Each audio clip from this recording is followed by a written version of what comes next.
자, 오늘 수업은 평생 한 번은 읽어야 하는 인문고전 백선 23번째 책으로 이솝의 이솝우화를 한번 공부해보자. 이솝우화는 보통 어릴 때, 뭐 빨리 읽으면 초등학교 들어가기 전에도 읽을 수 있고, 엄마가 읽어주는 경우도 있고, 그런데 어떻게 보면 평생 한 번은 읽어야 하는 인문고전 백선이 아니라 인문고전 일선, 딱 하나의 책을 선정하라 라고 하면 뭐 여러 가지 책의 후보가 있겠지만 이솝우화가 굉장한 유력한 후보가 뭐다. 인문고전 백선에서 첫 번째 책이 되어도 손색이 없는 그런 영원한 고전이 되겠지. 아주 훌륭한 철학자들이 많지. 사르트르, 니체, 헤세, 데카르트, 소크라테스, 플라톤, 뭐 셀 수 없는 그런 훌륭한 철학자들이 많은데 그 철학자들의 철학의 목적이 결국은 이솝우화에서 아주 어린 아이들한테 알려주는 몇 가지 교훈들,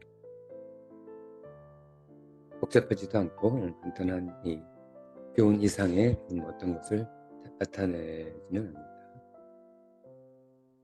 우리가 이솝우화만 제대로 공부해도 뭐 다른 철학을 공부하지 않아도 될 정도로 우리의 영원한 도전이 되겠다. 자, 선생님이 이솝우화를 그렇게 크게 생각하는, 중요시하는 이유는 내용을 보면서 천천히 한번 생각해 보자.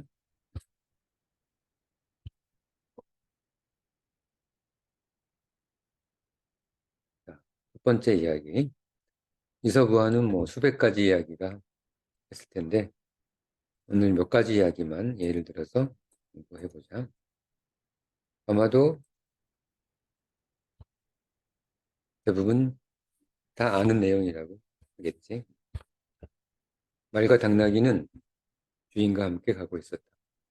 이기심에 관련된 이야기다. 나는 지금 죽을 것 같네. 제발 내 짐을 좀 나누어 내 목숨을 좀 살려주게. 당나귀가 말에게 부탁했다. 하지만 말은 거절했다. 피로에 지친 당나귀는 결국 쓰러져 죽고 말았다. 그러자 주인은 모든 짐을 말에 실었다. 그뿐만 아니라 죽은 당나귀의 가죽까지 말등에 실었다. 말은 죽는 신음소리를 내며 후회했다. 아, 정말 끔찍한 상황이다. 당나귀의 부탁을 들어줬어야 하는데.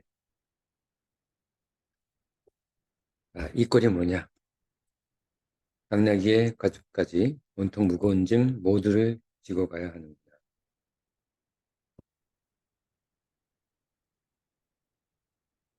자, 여기서 교훈이 무엇일까? 제목대로 이기심. 자기만 생각하면 오히려 코를 다칠 수 있다. 이게 교훈이 되겠지. 자기만 생각하지 말고 다른 사람의 어려움을 생각하라. 근데 이게 주인 입장에서 주인에게 경고하는 교훈, 말에게 경고하는 교훈, 당나귀에게 경고하는 교훈이 다 다릅니다.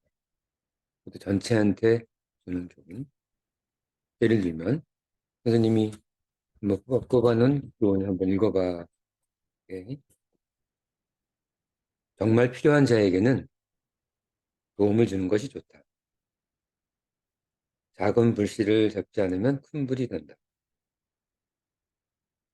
이기심은 결국 나를 괴롭힐 것이다. 생각하고 행동하라. 차갑고 냉정한 태도는 불행을 만든다. 자, 이 이기심이란 이 내용이 간단하게만 살펴봐도 이 5가지 정도 교훈이 납니다. 그러니까 음, 읽는 때의 상황, 나이 이런 여러 상황에 따라서 같은 이야기가 여러 가지 교훈으로 변화하겠지. 자, 첫 번째는 이기심에 관련된 이야기다. 두 번째 이야기, 적절한 대우. 군인에게 말 한 필이 있었다. 전쟁에서 그는 모든 위험과 모험을 주인과 함께 겪었고 맛있는 보리도 많이 먹었다. 그러나 전쟁이 끝나자 군인은 이 말을 노예처럼 부렸다. 그는 무거운 짐을 지고 계속 일했지만 먹는 것은 겨우 왕겨였다. 그 후 다시 전쟁이 선포되었고 근데 표집 나팔이 울렸을 때 주인은 말에 안장을 채우고 무장을 한 채로 말에 올라탔다. 하지만 한 발도 내딛지 못하고 비틀거렸다. 결국 말이 주인에게 이렇게 말했다. 주인님은 차라리 보병연대로 가는 게 좋을 것 같습니다. 저는 더 이상 말의 역할을 할 힘과 자격이 없습니다. 주인님은 나를 당나귀로 만들었으니까요. 이제 다시 돌려놓을 수 없습니다. 자, 적절한 대우. 여기도 드러나는, 드러나는 교훈은 그 사람에게 필요한 적절한 대우가 필요하다. 이 제목대로 그런 교훈이 있겠지. 하지만 이거 말고도 이렇게 5, 6가지 또 다른 교훈들이 숨어 있다. 그러니까 나이가 아무리 들어도 머리가 희끗희끗한 아저씨나 노인이 돼도 새로운 교훈을 여기서 찾아낼 수 있는 거야.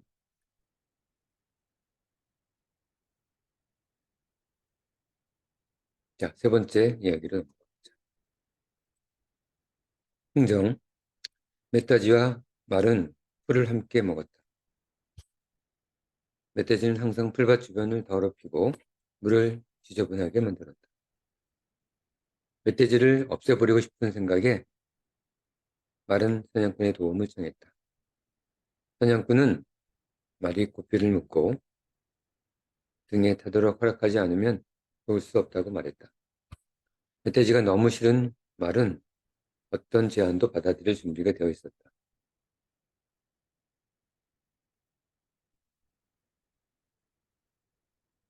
뭐가 중요한지 사냥꾼 요구대로 말은 물을 등 위에 태웠다. 드디어 멧돼지를 잡아서 기뻐했는데 사냥꾼은 말, 그 자신도 함께 집으로 데려와서 마구간에 묶어놓았다. 자, 이것도 마찬가지로 읽자마자 떠오른 하나의 교훈이 있는데 그거 말고도 5, 6가지 숨어있는 5, 6가지가 더 될 수도 있다. 숨어있는 교훈이.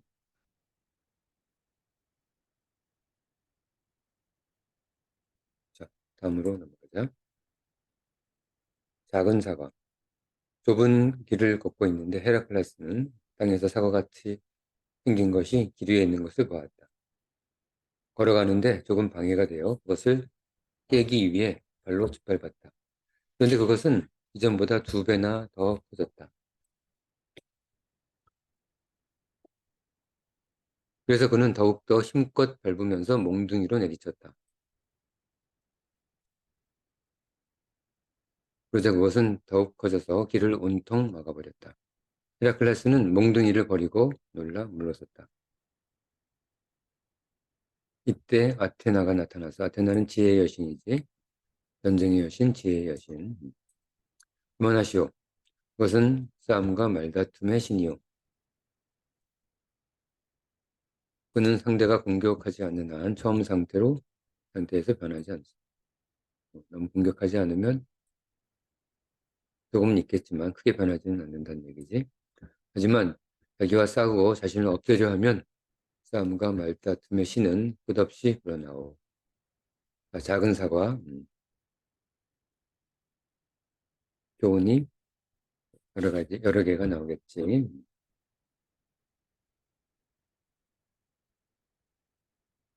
자, 다음번 이야기 넘어가자.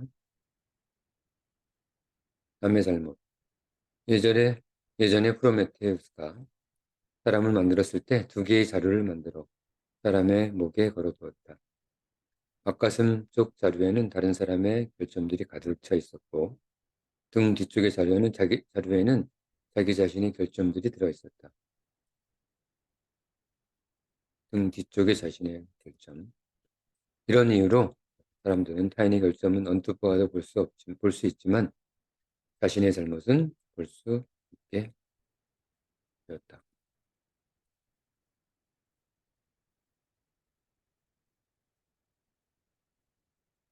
자, 여섯 번째 나눔. 두 사람이 길을 가는데 그중 한 사람이 먼저 땅에서 떨어진 도끼를 주었다. 그러자 같이 가던 사람이 말했다. 우리 횡재했어. 그랬더니 도끼를 먼저 주운 첫 번째 사람이 말했다. 우리라고 하지 마시오. 당신이라고 하시오. 자기가 독차지하겠다는 거지. 그러나 도끼를 잃은 사람들이 도끼를 찾으러 몰려왔다. 도둑인 줄 알고 도둑을 찾으러 온 거지. 사람들이 쫓아오자 도끼를 가진 사람은 이렇게 말했다. 우리가 도끼를 갖기는 틀린 것 같소. 그랬더니 이번에는 같이 가던 사람이 말했다. 우리라고 하지 마시오. 나라고 하시오. 죽었을 때 혼자 가지려 했으니.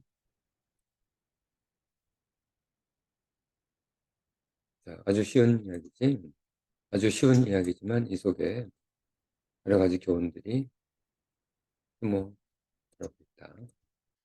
자, 어쨌든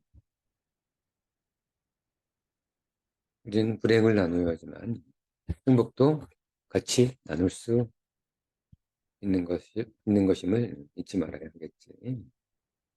자, 다음번 이야기. 황금알을 낳는 거위. 너무나 유명해서 읽을 필요조차 없는 그런 이야기지. 헤르메스는 특히 경건한 한 숭배자에게 황금알을 낳는 거위를 선물로 주었다. 그 사람은 성질이 너무 급해 황금이 조금씩 생기는 것을 참을 수 없었다. 그래서 거위의 배가 모두 황금일 거라고 생각해서 그를 죽여 배를 갈랐다. 하지만 거위 뱃속에서 발견한 것은 피와 살 뿐이었다. 이처럼 거위 뱃속에 황금이 하나도 없을 뿐만 아니라 매일 아침 어떤 황금알도 얻을 수 없었다.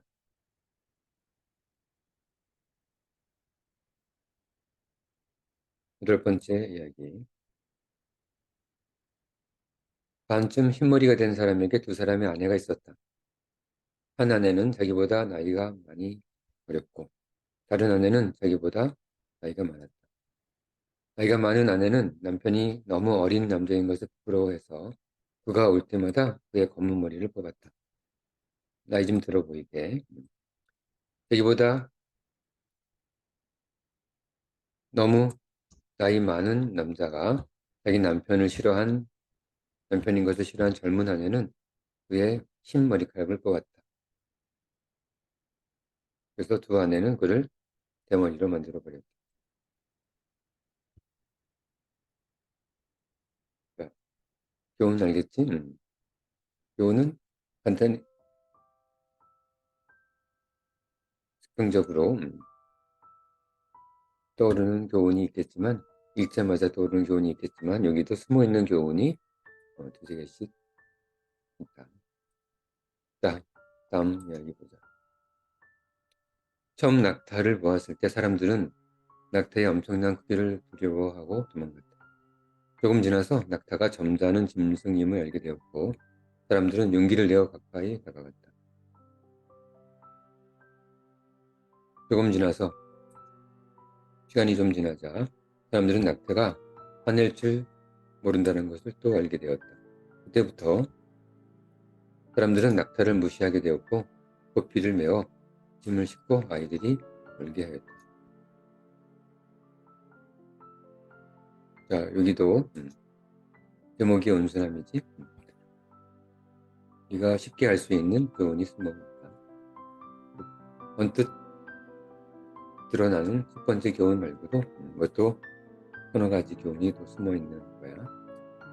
자, 이렇게 이서부화는 우리가 유치원 때부터 엄마가 들려주는 아주 쉽고 재미있는 의화지만 우리의 삶에 우리가 죽을 때까지 이서부화에서 나오는 교훈만 알게 되면 더 이상 철학이 필요 없을 정도로 완벽한 철학을 알려주고 있다. 그래서 처음에 서두에서 얘기했지만 평생 한 번은 읽어야 하는 인문고전 100선에서 첫 번째 후보, 몇 가지 책이 있겠지만 그 중에서 몇 가지 책 중에 이서부화는 들어가고 이서부화가 들어가고 그렇다는 얘기는 여러분들이 나이가 들었든 들지 않았든 자기 머리맡에 놓고 항상 읽어야 되는 책이고 자신의 아이들, 학생들을 위해서 몇 번이고 추천해야 하는 아주 중요한 책이다. 자, 오늘 수업은 우리가 꼭 읽어야 하는 인문고전으로서 이서부화를 공부해봤다.